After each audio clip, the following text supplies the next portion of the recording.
Happy Monday, everybody. My name is Brandon Rosa, and welcome to episode 296 of the Xbox in 10 podcast, your weekly source of Xbox gaming news covered in around 10 minutes. Every Monday, this podcast covers new game releases, the previous week's gaming news, and we all learn an Xbox-related fun fact together. This show is on YouTube and podcast services around the world, so please subscribe in your favorite and leave a review. Xboxin10.com, no numbers, is your quick source for links to all of our podcast destinations and social media profiles, which you can follow at Xboxin10. To start, let's talk game releases. There was a big game out last week that we'll touch on in a minute that was shadow dropped same day from the developer direct. But the games coming out this week include City Transport Simulator Tram, Cuisinier, Orcs Must Die Death Trap, Eternal Strands, Tales of Iron 2 Whiskers of Winter, The Stone of Madness, Wayfinder, Warside, Agent Fall, Checkmate Survivors, Stellar Docks, Slasher Origins, A Right from the Stars Remaster Edition, Accolade Sports Collection, Gimmick 2, Bossarius Invasion, Robobeat, Sniper Elite Resistance, Techno Banter, Casual Sport Series Tennis, Citizen Sleeper 2, Star Wars Vector, Hero Fate, Dreamless, Marine Survivors, Squab Monstroscopy, and Stone's Keeper. There are some games that are either now available on Game Pass and or coming soon, and they include the following. You can now play Lonely Mountain Snow Riders on Cloud PC and Series X and S, Flock on console, Gigantic Rampage Edition, Cloud console and PC, Kinutsugami Path of the Goddess on console, Magical Delicacy on console, Tachia on Series X and S, The Case of the Golden Idol on console, Starbound, Cloud and console. On January 28th, you can play Eternal Strands, Cloud console and PC, Orcs Must Die Death Trap, Cloud PC and Series X and S. On January 29th, you can play Shady Part of Me, Cloud console and PC. On January 30th, you can play Sniper Elite Resistance, Cloud console and PC. On January 31st, you can play Citizen Sleeper 2, Star Wars Vector, Cloud PC and Series X and S. Then, on February 4th, Far Cry New Dawn, Cloud console and PC. Now to last week's biggest news stories, and we have 4 to cover this week. Number 1. Xbox Developer Direct 2025 recap everything we announced. Joe Skrebels, Xbox Wire editor-in-chief, wrote on the Xbox Wire. During the latest Developer Direct, we showed off tons of brand new gameplay and provided developer insights on 4 upcoming games launching for Series X and S, PC, Game Pass, and Cloud, and even released a bonus remaster along the way. We visited the studios behind Doom: The Dark Ages, South of Midnight, Clair Obscur Expedition 33, and the never-before-seen Ninja Gaiden 4 to get an inside look at new gameplay footage, as well as key information from each game, direct from the developers working on them. Plus, to celebrate the return of Ninja Gaiden, we also announced that a remastered version of the beloved classic, Ninja Gaiden 2 Black, will be available for Series X and S, PC, and Game Pass from today. In addition to Xbox Cloud Gaming, all the games in our show also support Xbox Play Anywhere, meaning when you buy them through the store on Xbox or Windows, they're yours to play on Xbox and Windows PC at no additional cost, and your game progress and achievements are saved across Xbox and Windows PC. Here's a summary of everything we announced and covered during Developer Direct today. Doom: The Dark Ages launches May 15, 2025, Series X and S, Xbox app for Windows PC, Steam, PS5, and play it day one with Game Pass. The team at id Software shared a deep dive into Doom: The Dark Ages and revealed that the cinematic epic first-person shooter will launch on May 15, 2025. Doom: The Dark Ages, a prequel to the critically acclaimed Doom 2016, and Doom Eternal is set in a dark fantasy sci-fi world, with Doom's immediately recognizable hellish twist. In this segment, 3 core pillars of the game were explored. Combat, which dug into deadly new weapons of mass destruction the Slayer can wield. Exploration, which offered a glimpse at an incredible new medieval-inspired setting that will take players to never-before-seen dark and sinister realms. And Story, which gave an overview of the characters and stakes the Slayer will face in his journey to turn the tides of war. This is the most ambitious Doom game to date. id Software is seizing the chance to present both newcomers and longtime fans alike with an epic adventure as the superweapon in a medieval war against hell itself. South of Midnight launching April 8th, 2025, Series X and S, Xbox app for Windows PC, Steam, Cloud, and play it day one with Game Pass. Compulsion Games took us behind the scenes at their studio in Montreal, Canada to learn more about South of Midnight, their new third-person action-adventure game which will release on April 8th, 2025. In Compulsion's segment, we learned more about the journey of Hazel, the game's protagonist, which leads her into a darkly magical world where she discovers her new abilities as a weaver. Her story is filled with Macarabe, Southern Gothic folklore, and encounters with mythical larger-than-life creatures that shape her growth and understanding of the newfound powers. Clair Obscur Expedition 33 launching April 24th, 2025. Xbox Series X and S, Xbox app for Windows PC, and play it day one with Game Pass. We visited Montpellier, France, home of Sandfall Interactive, as they developed their first game, Clair Obscur Expedition 33. This turn-based RPG is set in a fantasy version of late 19th century France, where the world is facing an existential threat, 1 year at a time. The developer shared a deeper look at the game's innovative mechanics, such as the reactive turn-based system, and the unique art direction that brings the game's world to life. We even got a first look at Expedition 33's expansive overworld map. Ninja Gaiden 4 launching fall 2025. Series X and S, Xbox app for Windows PC, Steam, Cloud, PS5, and play it day one with Game Pass. Team Ninja announced the return of a beloved franchise with the reveal of Ninja Gaiden 4. After more than a decade, the masters of action at Team Ninja and Platinum Games have partnered with Xbox Game Studios Publishing to bring us an exciting new chapter in the Ninja Gaiden series, a series with long history on Xbox. We were introduced to Yakumo, a new protagonist whose objective lies at the heart of a devastated Tokyo. On his mission, Yakumo will not only re-encounter fiends and demons, but also the legendary master ninja himself, Ryu Hayabusa. Gameplay footage showed that Yakumo will introduce players to a stylish new take on the ninja action with Bloodbind Ninjutsu, alongside legacy techniques like the Flying Swallow and Izuna Drop. Ryu will also return as a playable character with a revamped arsenal that stays true to his signature brutality and precision.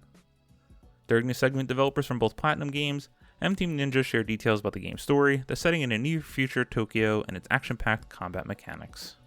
We also got a glimpse into the creative process behind this highly anticipated title, which will be released in fall 2025. Ninja Gaiden 2 Black available today. Series X and S, Xbox app for Windows PC, and play day one with Game Pass. The highly acclaimed and legendary game from 2008 returns graphically remastered. Ninja Gaiden 2 Black features the high-speed ninja action of iconic hero Ryu Hayabusa and his deadly dragon sword. Embark on a global battle against formidable foes, engage in relentless combat, and play as additional characters Momiji, Ayana, and Rachel. Wow, what another fantastic developer direct, potentially the best one yet, as I'm very intrigued in all these games. So they kicked off with Ninja Gaiden, so it was kind of disappointing that it wasn't Resident Evil, which I was personally selfishly hoping for, and I guess surprising that it wasn't the Oblivion remake remaster we keep hearing about, but Ninja Gaiden. Now, while I haven't played these games, I know these are hugely important, especially to the Xbox brand, since they were big on the OG Xbox and Xbox 360. Cool that we get Ninja Gaiden 2 today, love that shadow drop. We then moved into South of Midnight, and this is going to be a day one play for me. I've been very intrigued in this art style all along, but seeing more of the combat, I don't know. It seems like this game really is something special, and I really hope Compulsion delivers after all this time. Expedition 33. Not usually this JRPG turn-based game, but this seems to be pseudo-western, and that action combat really looks interesting to me. The funny characters got me. I'm intrigued with this one. Doom the Dark Ages, we got a date on it. The leaks were right. It is in May 15, 2025. Gives me about 4 months to finally play Doom 2016 and Doom Eternal. Great job, Xbox. Another excellent show. I love the style of this, seeing the developers in their studios. Now the wait to the usual Xbox a la E3 event in a few short months in June. Number 2, Final Fantasy VII Remake Part 3 won't be a PS6 exclusive, producer promises. Chris Scullion at VGC writes. Yoshino Katase says Final Fantasy VII Part 3 has been in development for 9 months. The producer of the Final Fantasy VII Remake trilogy has assured players that the third part won't be exclusive to PlayStation 6. The first part of Final Fantasy VII Remake was initially a PS4 exclusive before coming to PS5 and PC more than a year later.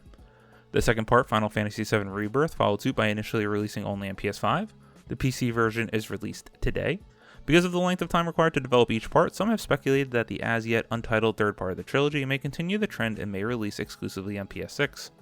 However, series producer Yoshinori Katase says players don't have to worry about this being the case. In an interview with Japanese publication For Gamer, Katase had put it to him by the interviewer that, quote, "For those who have played Final Fantasy VII Remake on PS4 and Final Fantasy VII Rebirth on PS5, I think there may be some concern that the third work will be for the next generation console," end quote.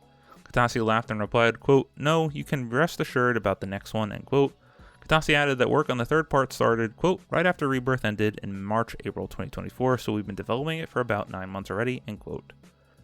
It should be noted that Katase's comments don't necessarily mean Final Fantasy VII Remake Part 3 won't be exclusive to PlayStation consoles when it's released, simply that it won't be exclusive to PS6. This has been so long awaited for Xbox fans. I really hope that this exclusivity deal finally runs up, and at least before the third game we do get Part 1 and Part 2, Still have not touched any of these games, nor the original. I played the original last year for about 2 hours and actually really enjoyed where it was going, and unfortunately just got busy and fell off. I did recently re-download it in my Xbox in the garage, so maybe I'll be playing that while I walk on the treadmill this year. Number 3, Phil Spencer reiterates hardware is still a critical part of Xbox.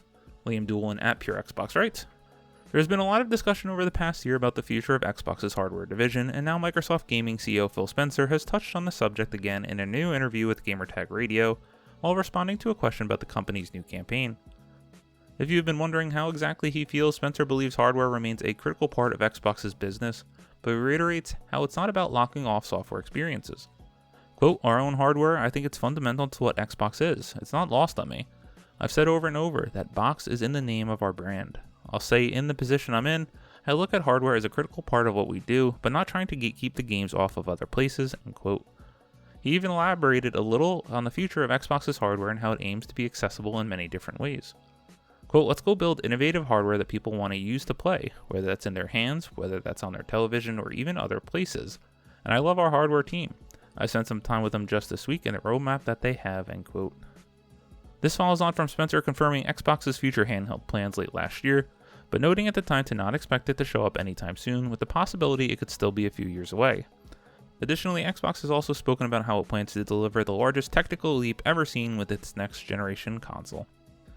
This was good to hear, and maybe somewhat obvious, but with all the rumors swirling around all the time that the Satya Nadella is going to shut down the Xbox brand, it's good that they do have a future plan for hardware, as I will certainly be there day one. I love my Xbox consoles. I'm excited about an Xbox handheld, and it was interesting that they said, or even other places. Are we going to get that Xbox Fire Stick back again that was recently canceled last year? Time will tell. And number 4, Black Ops 6 Season 2 launch reveals new maps and Zombies: The Tomb gameplay.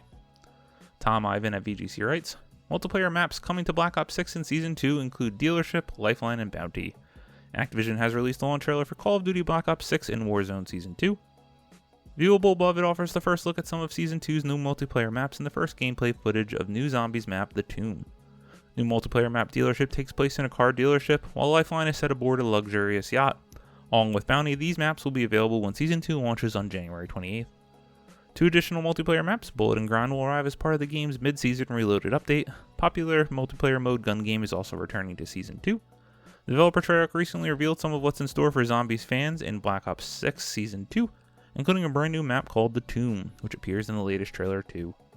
There will be less in the way of new content for Warzone though, as updates previously planned for Season 2 have been shifted to create a bandwidth to address additional foundational issues within the game, Activision recently confirmed. The publisher also revealed plans to allow Black Ops 6 and Warzone players on console to disable crossplay with PC users in ranked play. More new for the best-selling game of 2024. Really like, from a console majority perspective player, that they are allowing people on console to disable crossplay with PC users in ranked play. Really like that. Love that they're adding new zombie maps, and that we're finally getting Gun Game back in the game. Used to love these on the old games. As always, we end our show with a fun fact of that Xbox. Let's do another list. Fraser Gilbert over on Pure Xbox wrote a list of 10 free-to-play games to look forward to Xbox in 2025. Check these out if they pique your interest at all. 1. Fragpunk, March 6, 2025. 2XKO, TBD 2025. And the rest of these games are TBD 2025. Arc Raiders, Delta Force Hawk Ops, Fate Trigger, Paradise, Path of Exile 2, Skate, Spectre Divide, and Splitgate 2. Remember, Skate was previously dated for 2025, their big return and a free-to-play game? Interesting. Arc Raiders also looks very cool. If you don't know what that game is, check it out. Thank you all for listening to the Xbox in 10 podcast, your weekly source of Xbox gaming news covered in around 10 minutes. If you like the show, please subscribe to your favorite podcast service, share it with your friends, leave a review, and follow all social media at Xbox in 10.